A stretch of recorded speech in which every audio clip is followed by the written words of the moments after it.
रोटी खाता है। एक तीसरा आदमी भी है जो न रोटी बेलता है न रोटी। अगरबत्ती, धूप बत्ती, केवड़ा जल, चंदन पाउडर, जौ, बताशा, काला तिल, पंचरत्न, कपूर और कफन तक पर टैक्स लेने वाली यह सरकार है। गरीब जनता या आपके 100 रुपए किलो बिक जाए, प्याज का दाम सुनकर आंखों में आंसू आ जाए, लेकिन वित्त मंत्री होता है। एक तीसरा आदमी भी है जो न रोटी बेलता है न रोटी खाता है, वो सिर्फ रोटी से खेलता है। वो तीसरा आदमी कौन है? मेरे देश की संसद मौन है। सभापति महोदय, वो भी क्या दिन थे जब संसद में देश का बजट पेश होता था तो देश की सड़कें ठहर जाया करती थीं। रेल बजट पेश होता था तो लोगों की उम्मीदें रेल के डिब्बों की तरह पटरियों पर दौड़ने लगती थीं। पूरा देश धड़कने रोक करके वित्त मंत्री और रेल मंत्री को सुना करता था। अफसोस, अब बजट पेश हो जाता है, मीडिया चैनल सरकार का महिमा मंडन करते हैं और बेचारी जनता बजट के आंकड़ों के शब्द जाल में उलझी हुई महीनों बाद समझ पाती है कि उसका तो फिर से कट गया।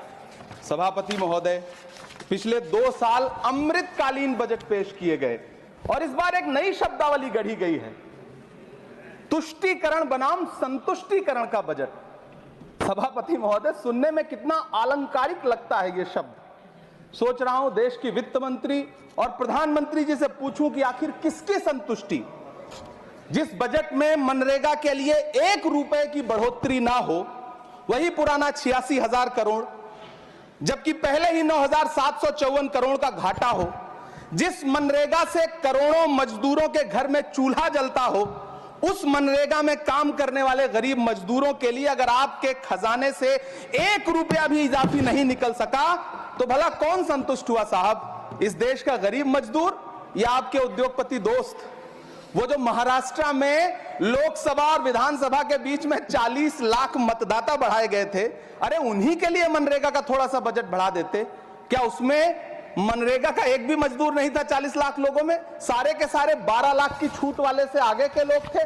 सभापति महोदय, कल जब वित्त मंत्री जी देश की संसद में भाषण दे रही थी तो वहां मुंबई में कोई गरीब इंसान जब अपनी जेब टटोल करके अपनी मोटरसाइकिल में 1 लीटर पेट्रोल भरवा रहा था तो उस पेट्रोल की कीमत थी 103 रुपया प्रति लीटर। आखिर इतना महंगा पेट्रोल डीजल खरीद के कौन संतुष्ट हो रहा है? इस देश के गरीब लोग या फिर सरकार के चहेते धन्ना सेठ? सभापति महोदय, वित्त मंत्री जी इस बजट को मध्यम वर्ग को संतुष्ट करने वाला बजट बता रही हैं। अरे मैडम, हम आप यहां पर बैठे रहते हैं और वहां बाहर इसी दिल्ली में 1 लीटर दूध, चाहे वो अमूल का हो या फिर मदर डेयरी का हो, उसकी कीमत 73 रुपए लीटर है। इतना महंगा बेच करके कौन संतुष्ट हो रहा है? गरीब जनता या आपके धन्ना सेठ दोस्त? सभापति महोदय, इस सरकार का बाजार और महंगाई पर कोई नियंत्रण नहीं रह गया है। चाहे देश में लहसुन 400 रुपए किलो बिक जाए, टमाटर 100 रुपए किलो बिक जाए, प्याज का दाम सुनकर आंखों में आंसू आ जाए, लेकिन वित्त मंत्री महोदया बजट में महंगाई का मां भी नहीं बोलती हैं। बच्चों की किताब और पेंसिल तक पर टैक्स लगाने वाले सरकार से मैं पूछना चाहता हूं कि आप मध्यम वर्ग का हितैषी बताते हैं खुद को, तो शर्म नहीं आती है? खुद को धार्मिक कहने वाली सरकार भगवान श्री कृष्ण के प्रिय खाद्य पदार्थों दही और मक्खन तक पर जीएसटी लगाती है और बात करती है मध्यम वर्ग की हिमायती होने की। जिंदा रहते हुए जनता से हर चीज पर टैक्स वसूलने वाली यह सरकार कम से कम मरने पर तो लोगों को बख्श देती, लेकिन नहीं, वहां भी लूटना है। अंतिम संस्कार के सामान अगरबत्ती, धूप बत्ती, केवड़ा जल, चंदन पाउडर, जौ, बताशा, काला तिल, पंचरत्न, कपूर और कफन तक पर टैक्स लेने वाली यह सरकार किस मुंह से खुद को मध्यम वर्ग का हितैषी बताती है? कौन सी संतुष्टि? किसकी संतुष्टि? कदम कदम पर टैक्स देकर लुटने वाली जनता की या फिर जनता से टैक्स वसूल करके धन्ना सेठों का खजाना भरने वाली सरकार की? किसकी संतुष्टि?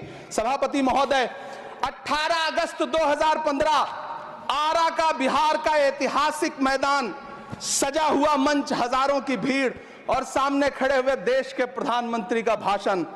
बिहार के भाइयों बहनों, आज मैं बिहार के लिए पैकेज की घोषणा कर रहा हूं। 50,000 करोड़ कर दूं कि ज्यादा कर दूं? अखिलेश भाई, 60,000 करोड़ कर दूं कि ज्यादा कर दूं?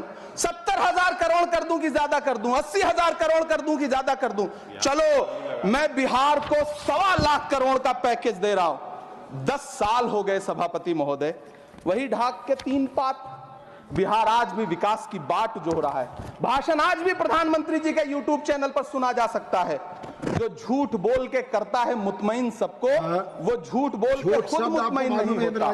सभापति महोदय, ये तो राहुल जी का असर है। कौन सा शब्द सर, कौन सा शब्द? झूठ। ठीक है सर, मिथ्या बोल करके, जो मिथ्या बोल के करता है मुतमईन सबको, वो मिथ्या बोल के खुद मुतमईन नहीं होता। ये राहुल जी का असर है। जो मखाना बोर्ड की घोषणा हुई, अखिलेश जी आपको याद होगा, भारत जोड़ो न्याय यात्रा में 30 जनवरी 2024 को बिहार के रंगभूमि मैदान में राहुल गांधी जी का पूर्णिया में भाषण था और उसमें मखाना को लेकर उन्होंने आवाज उठाई थी। ये उनका असर है कि आपको मखाना बोर्ड बनाना पड़ा, वरना तो आप मैखाना बोर्ड बनाने वाले लोग हैं। सभापति महोदय, बिहार को झूठे पैकेज और चुनावी दिलासे देना बंद करिए। आज भी जब कोसी में बाढ़ आती है तो पूरा सीमांचल बर्बाद हो जाता है। मैंने उस तबाही को अपनी आंखों से देखा है। 2016-17 की बाढ़ में अपने इन्हीं हाथों से राहत सामग्री बांटी है मैंने। अगर सच में बिहार के लिए कुछ करना चाहते हैं तो बिहार को बाढ़ से बचाने का प्रबंध करिए। पूर्णिया एयरपोर्ट 10 साल से बाट जोह रहा